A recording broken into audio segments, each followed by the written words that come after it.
Today is Monday, April 13th, 10 a.m. Miami time, and I'm here with Christine Boyer. Christine, thank you so much for taking a few minutes to speak with me today.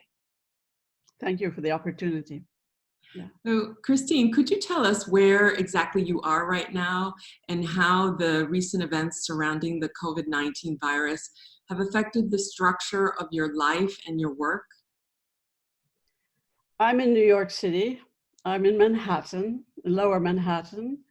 I live in the West Village, so I am at home. It's relatively quiet in the village. But I have to say, before I talk about structuring my work, which because I write a lot at home, it has not changed that much. Learning how to do Zoom and classes has been okay. I mean, it's not the easiest. It works with smaller groups than large lectures. But before I really begin these answers, I have to say it is a very sad period of time for me. I went to see my good friend, William Mencken, with my even just as good a friend, and both of them extreme colleagues of Michael Sorkin. And it's the last time I saw either of them. So I'm dealing with a good deal of social isolation, but isolation from losing and architecture losing two really important conscious of architecture. And they helped me so much. I've known them for 40, 50 years. So it's extreme loss. So that has affected me, and I go up and down about it. I want very much to carry on the legacy that they both had, the commitment to architecture, William Mencken, who shared so many things with me and so many places in the world we have visited together.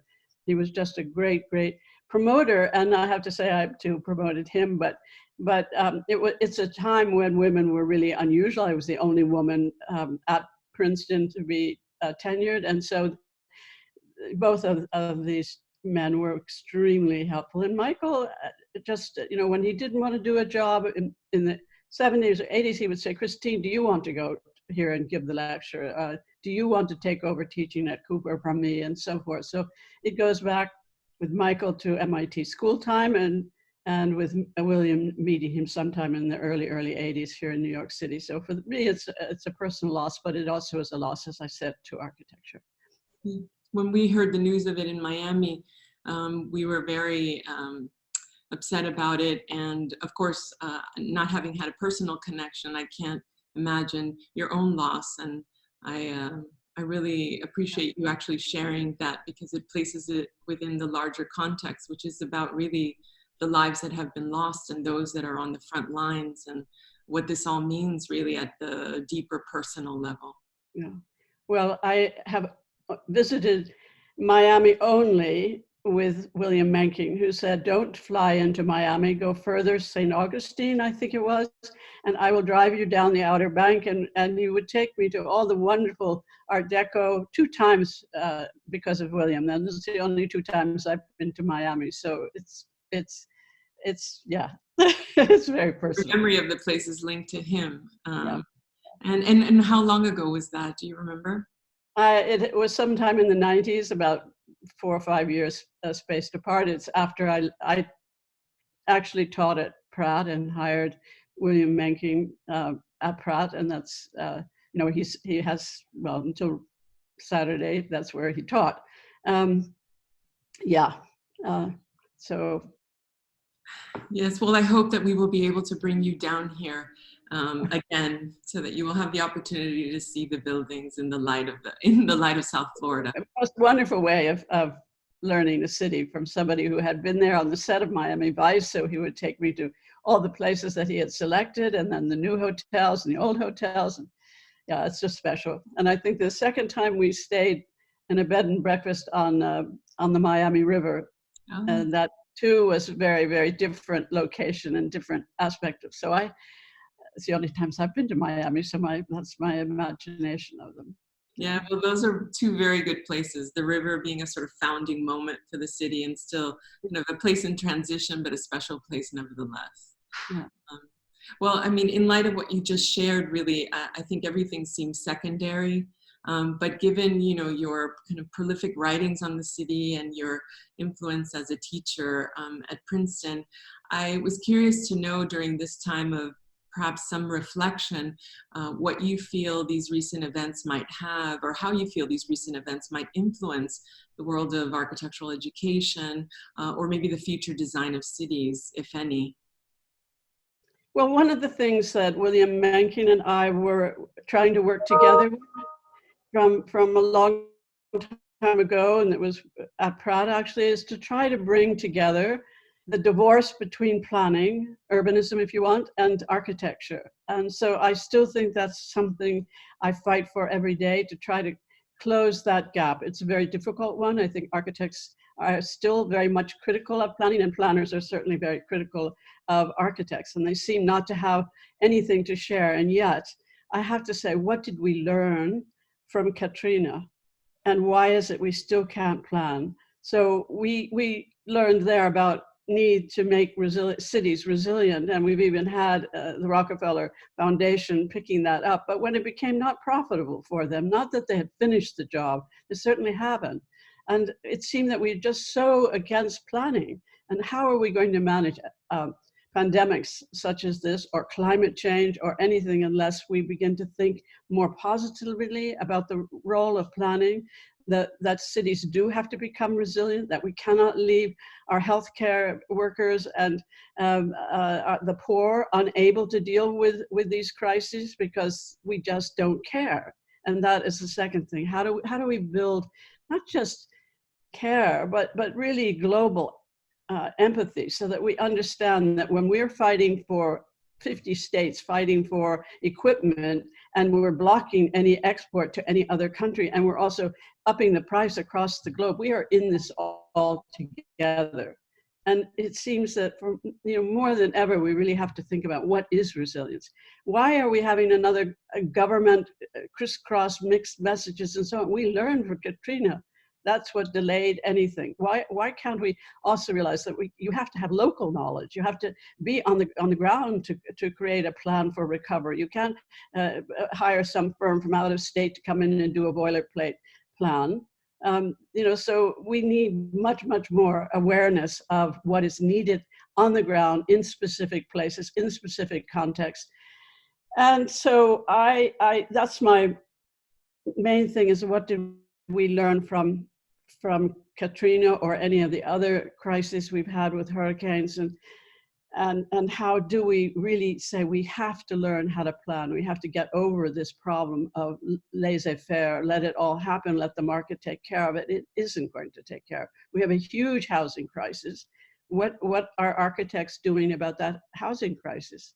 It's one thing to know of flying around the world and having wonderful exotic programs, and that's really helpful in our global world, but we also have to pay attention to the fact that housing, be it in Lagos or housing, be it in New Orleans, we need to have a really a large look at housing.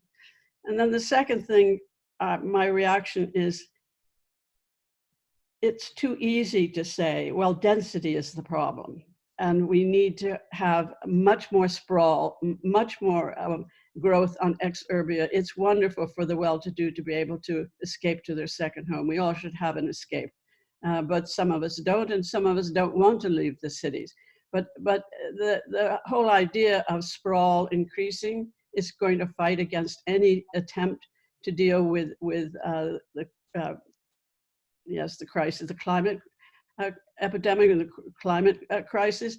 And it's too easy to say, oh, density is the problem. Or look at how a pandemic of cholera or yellow fever or whatever spread the development of urban design and the embankment in London and so forth. This is much too easy. It's much too easy.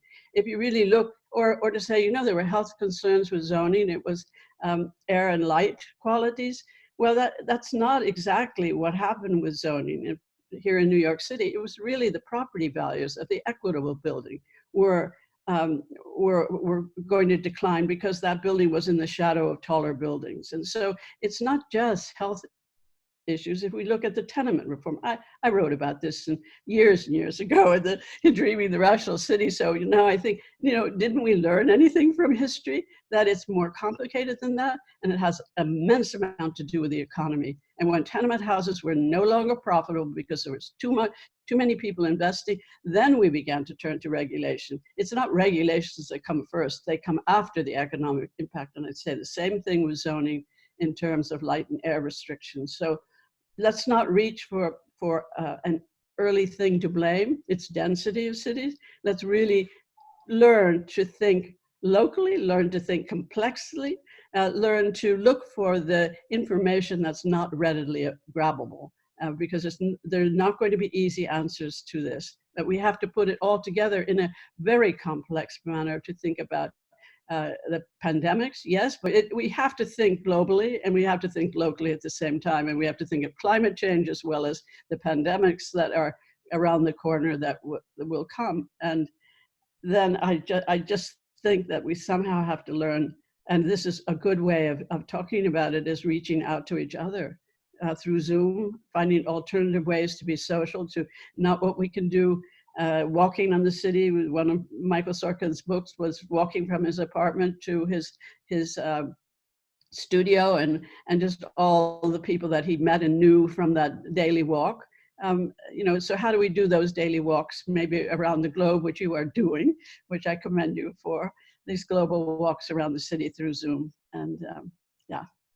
Well, I mean, I think you've given certainly me a lot to think about, and maybe just as a follow-up, because you spoke about the resilient city, and what I understood from your answer, but correct me if I'm wrong, is that do you somehow see that the resilient city might begin with regulatory frameworks as opposed to, let's say, design solutions? Because you spoke about the sort of, I guess, from the federal government to the local levels, Right. and how we have to be global, but also local. So in your mind, do you think that the resilient city, however you might define it, I'm actually curious because resiliency has become such a buzzword that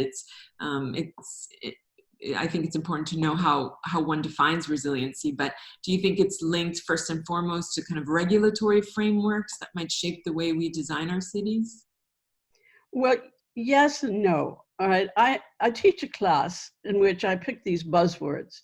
It's an undergraduate class, and I'm now doing this for 100 students on Zoom, and every week it's another buzzword. So resilient city is part of it. So is the informal city. So is the smart city, and so forth, all these buzzwords. So I look at specifically New Orleans about the resilient city because it has had a program, because it has had about 7 to 8 different reconstruction plans and so forth. So I have probably more knowledge about that. And I look at urban design schemes.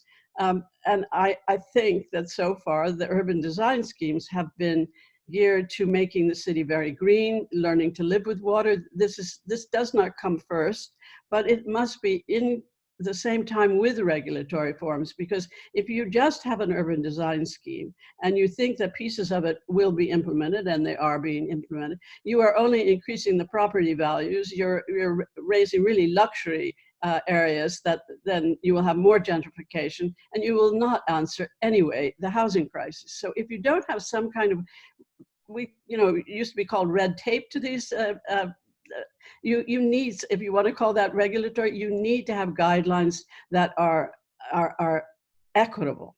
And it's not just that you make wonderful ideas about urban design. I'm all for that. We need beautiful buildings, and we need beautiful city plans and so forth, but we also cannot just have, that's it.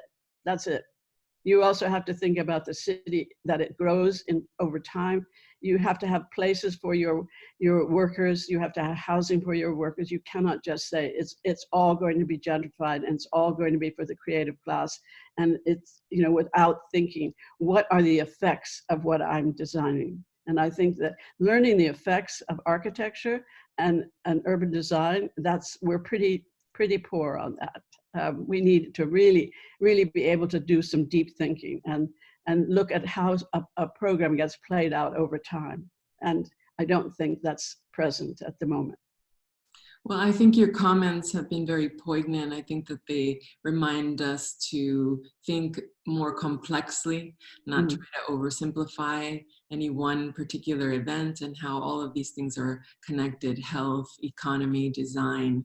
I'm really grateful again for you having taken the time, and really I think all of our hearts go out to all of you in New York, which I believe is really the epicenter right now in the US of yeah, this pandemic. And so I'm grateful for a virtual platform that allows us to connect, and hope that we will be able to continue the conversation. thank you.